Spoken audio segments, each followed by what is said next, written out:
Muy buenos días. Es para mí una gran satisfacción poder participar en el lanzamiento de reediciones de libros de mi querido amigo y maestro José Pedro Galvão de Sousa. Entiendo que la figura de José Pedro es probablemente la figura más importante del tradicionalismo político hispánico en el Brasil de la segunda mitad del siglo XX. Permítanme desarrollar un poco cada uno de los términos que he utilizado. En primer lugar, José Pedro pertenece por derecho propio al pensamiento tradicional, no al pensamiento conservador, que es un pensamiento liberal, ni siquiera al pensamiento reaccionario, que normalmente termina siendo funcional al propio conservadurismo. En el Brasil hay otras figuras que podrían encajar en el pensamiento conservador o reaccionario en función de algunas de sus opciones geopolíticas, estratégicas e incluso doctrinales. No es el caso de José Pedro. José Pedro es un tradicionalista puro. Este tradicionalismo, primero, es de naturaleza política. No estoy hablando de otras dimensiones que el tradicionalismo ha podido mostrar a lo largo de la segunda mitad del siglo XX, sino que me ciño particularmente al campo político, en el que José Pedro fue un autor eminente. Y en tercer lugar, he dicho que se trata del tradicionalismo político hispánico. Hispánico porque José Pedro Galvão de Sousa entendió perfectamente que el mundo portugués forma parte de las Españas, es decir, de una idea que no está ligada a lo que es el Estado nacional español de hoy, sino a lo que fue la monarquía católica, en la que el mundo portugués estuvo incluido hasta que en 1640 una serie de circunstancias condujeron a su fragmentación. Fue la primera fragmentación histórica del mundo hispánico, que luego sufrió otras muchas más. José Pedro Galvão de Sousa comprendía esto y su libro sobre Brasil en el mundo hispánico lo demuestra perfectísimamente. Bien, he dicho por tanto que es un pensador tradicionalista, que se ocupa de materia política y que es adscribible al pensamiento tradicional hispánico. Y he dicho también que es el más importante en el Brasil de la segunda mitad del siglo XX. Permítanme ahora desarrollar, en segundo lugar, algunos de los puntos de conexión con ese tradicionalismo hispánico en su sentido amplio. Yo creo que se encuentra en tres grandes niveles. En primer lugar, en su pertenencia a la comunión tradicionalista, es decir, en su adscripción al carlismo. En segundo lugar, a su colaboración con la revista Verbo y con la Ciudad Católica.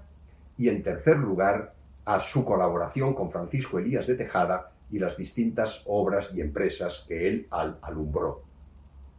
Primero, la comunión tradicionalista. Cuando José Pedro conoce a Elías de Tejada en los años 40, en sus viajes sucesivos, entabla relación con lo más importante del mundo católico cultural del momento. Lo que ocurre es que el mundo cultural del momento o bien era un mundo izquierdizante y liberal, es el mundo de la falange. El mundo falangista fue siempre modernista y liberal, porque el fascismo no deja de ser liberal teóricamente, pero esto nos llevaría muy lejos.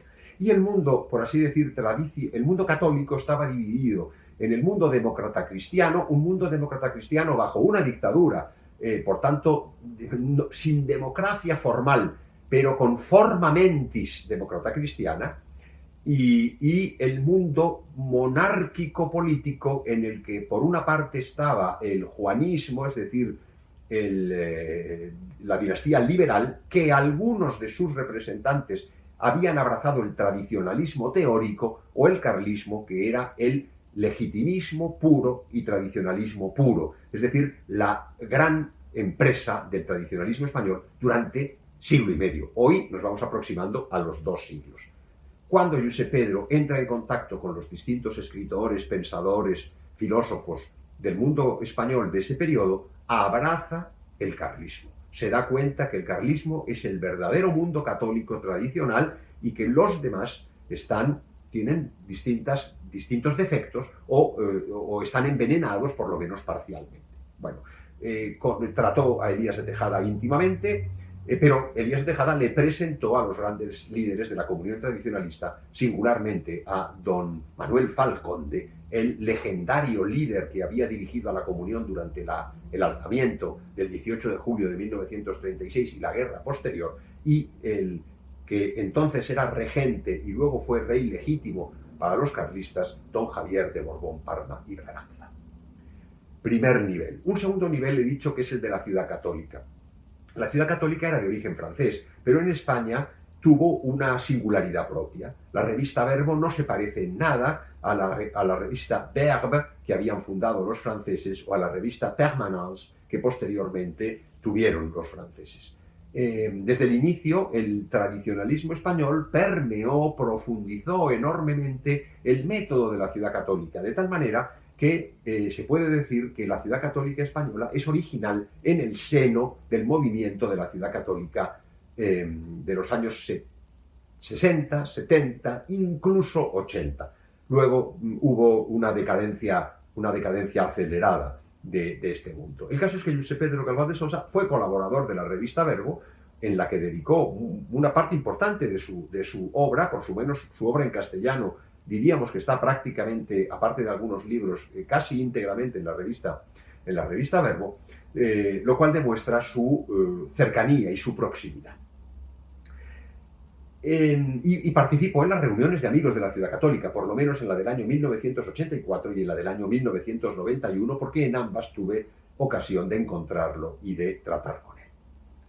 Finalmente está la obra cultural de Elías de Tejada. Elías de Tejada, a partir de los años 60, por una serie de discrepancias con una línea heterodoxa dentro de la comunión tradicionalista, pues fue centrándose en el ambiente cultural y en el ámbito cultural.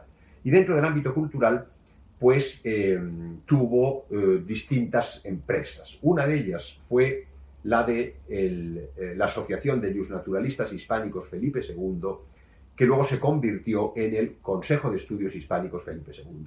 Josep Pedro fue fundador de la asociación y vicepresidente de la misma, junto con Frederick Daniel Wilhelmsen. El presidente fue Elías de Tejada y los vicepresidentes Josep Pedro y Wilhelmsen. Otro carlista, en este caso estadounidense, que había abrazado la cultura hispánica muy profundamente. Por tanto, creo que podríamos citar otras obras ligadas a Elías de Tejada. Por ejemplo, en los años 50, Josep Pedro había dirigido, por encargo de Elías de Tejada, la revista Reconquista, que fue una revista importantísima que desgraciadamente tuvo una escasa duración. Como sabemos, Josep Pedro con posterioridad fundó otra revista, ya en los años 60, la revista 60-70, la revista Hora Presente, en la que también encontramos las firmas de sus amigos españoles, argentinos, chilenos, más representativos del tradicionalismo hispánico de la segunda mitad del siglo XX. Bien, permítanme un tercer punto para terminar. Hemos hablado de cómo es un tradicionalista, hemos hablado de cómo es un tradicionalista hispánico, hemos visto cuáles son sus empresas. Creo que merece la pena que diga algo sobre su obra, concretamente la obra que me han encargado hacer el prefacio, que es la representación política. Josep Pedro fue profesor de teoría del Estado, yo prefiero decir de teoría política, o incluso prefiero decir filosofía política, o incluso prefiero decir filosofía de la política, y porque él tenía una forma mentis filosófica, de tal manera que Josep Pedro es un verdadero filósofo de la política, pero como profesor de teoría del Estado o como profesor de derecho natural y filosofía del derecho, fueron sus dos campos, filosofía del derecho, filosofía política, aunque también se introdujo en ocasiones en la historia de las ideas políticas y en la historia del derecho político. Josep Pedro dedicó una buena parte de sus libros a analizar filosóficamente la política. Y la filosofía de la política tiene tres grandes capítulos. Un primer capítulo es la teoría del poder, Un segundo capítulo es la teoría de la sociedad y un tercer capítulo es la teoría de la representación, porque la representación es el vínculo que une el poder con la sociedad. Y concretamente en las primeras páginas del libro realiza una distinción extraordinaria de una finura intelectual enorme, que es la de decir que la representación puede ser de tres tipos.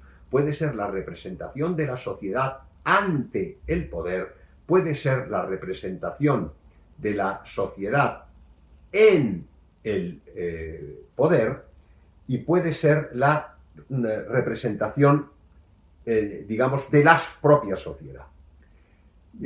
Josep Pedro, en este libro, analiza, quizá como ningún otro, no solamente cuestiones de gran trascendencia filosófica, sino también de gran trascendencia sociológica y estrictamente política. De tal manera que podemos decir que en Josep Pedro se abrazan todos los distintos elementos de la teoría de la representación. Este libro, que promoví su traducción al castellano por un profesor de la Universidad de Córdoba, José Albert, hace años, y que también se promoví su traducción al italiano a través de una colección que dirige el profesor Danilo Castellano de la Universidad de Udine, entiendo que es un libro extraordinario, que hacía falta que en esta reedición de libros de Josep Pedro fuera de nuevo reeditado. De tal manera que mi felicitación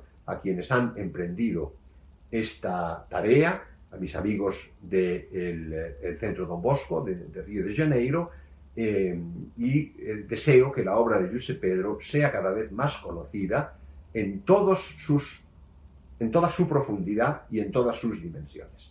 Muchísimas gracias y disculpen que me haya entretenido un poco con ustedes. Buenos días.